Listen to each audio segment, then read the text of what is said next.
최근에 민주당에서 의원직 총사퇴합시다. 뭐 이런 주장 나왔죠. 이현주 의원인데요. 일단 그 목소리부터 좀 들어보겠습니다. 헌재가 계속해서 지연하고 혹여라도 그중에 일부가 다른 생각을 한다면 이제는 직접 국민들에게 마지막 의사를 물을 수밖에 없습니다. 필요하다면 여야 국회의원들이 모두 총사퇴하고 총선을 다시 치릅시다. 어차피 이 정도 내란 상황이라면 국회를 차라리 재구성해서 체제를 정비하고 재출발하는 게 낫다고 생각합니다. 총사퇴해서 국회를 다시 한번 구성하자는 거예요.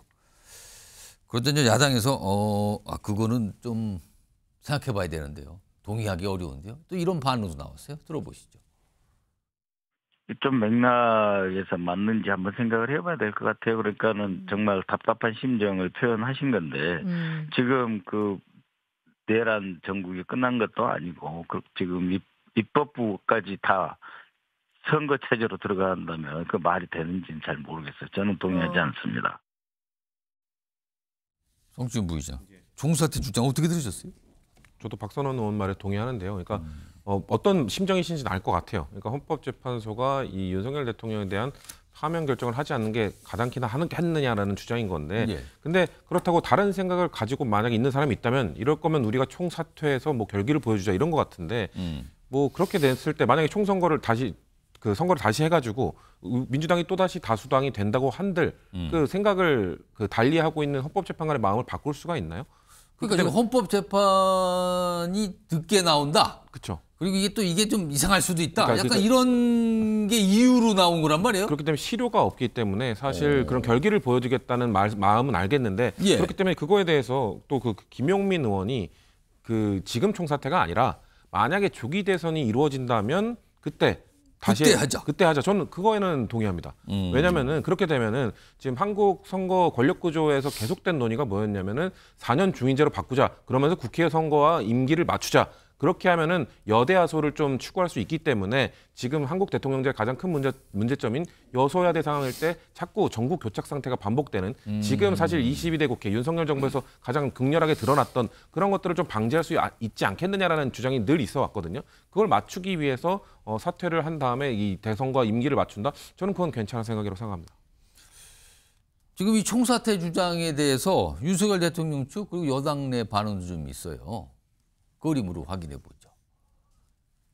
일단 김계리 변호사, 요즘에 좀 이 윤석열 대통령 측의 법률 대행 중에서 굉장히 약간 상징적인 존재, 약간 이렇게 좀 통하기도 하는데 이현주라는 이름 들은 이래 가장 옳은 말을 했다.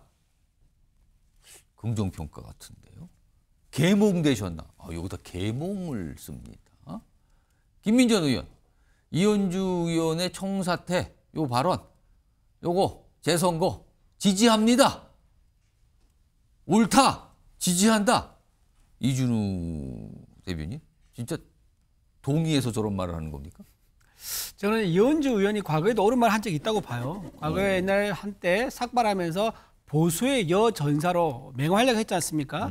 그때도 옳은 말 좀 했었었는데 오랜만에 다시 옳은 말을 했다라고 좀 말씀을 드리고요.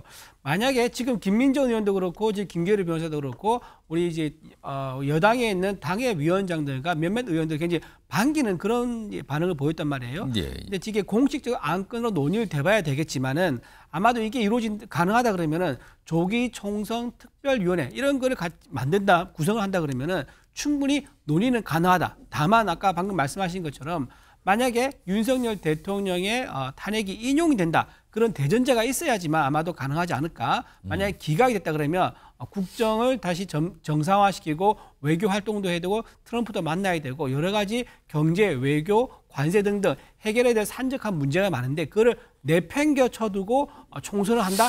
이거는 좀 맞지 않을 거다 생각하고요. 또 하나 윤석열 대통령이 이미 최종 변론에서요. 본인 임기를 조금 단축하는 단축한 전제 조건을 얘기하면서 개헌을 이미 얘기한 바가 있습니다. 예. 따라서 지금 총선을 한다는 것은 대통령이 돌아왔을 때는 사실상 불가능하다라고 그렇게 좀 보고요.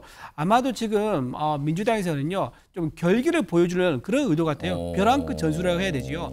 지금 민주당에서 이재명 대표가 여기저기 모이세요라고 여러 번 얘기를 하고 공주를 하고 장기간 그렇게 12월부터 했지만 예. 실제로 모인 인력이 굉장히 소박합니다.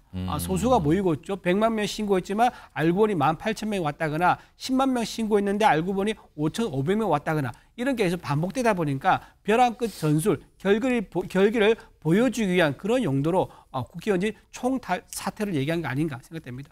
방금 전에 이 사안과 관련해서 김용민 의원 말씀 잠깐 하셨었는데 좀 목소리가 좀 준비돼 있어요. 들어보겠습니다.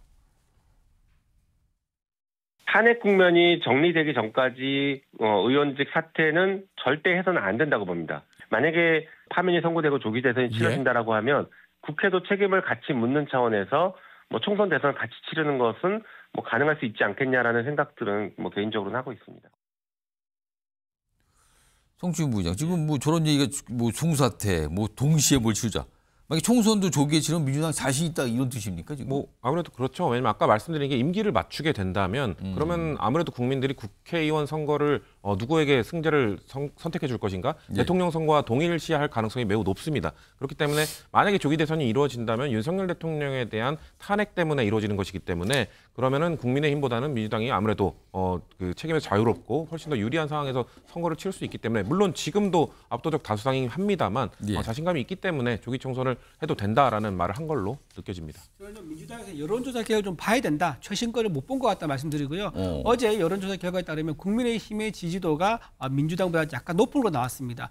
이 상태에서 총선 치른다면 국민의힘이 의석수가 더 많이 나올 거다. 저는 그렇게 봅니다. 서로 다른 주장을 하시네요 지금. 갑자기 조기 대선 가능성이 있다라고 하는데 또 최근에는 또 조기 총선 가능성을 자꾸 얘기하고 총사퇴 얘기하고 이런 얘기까지 좀 나와 있습니다.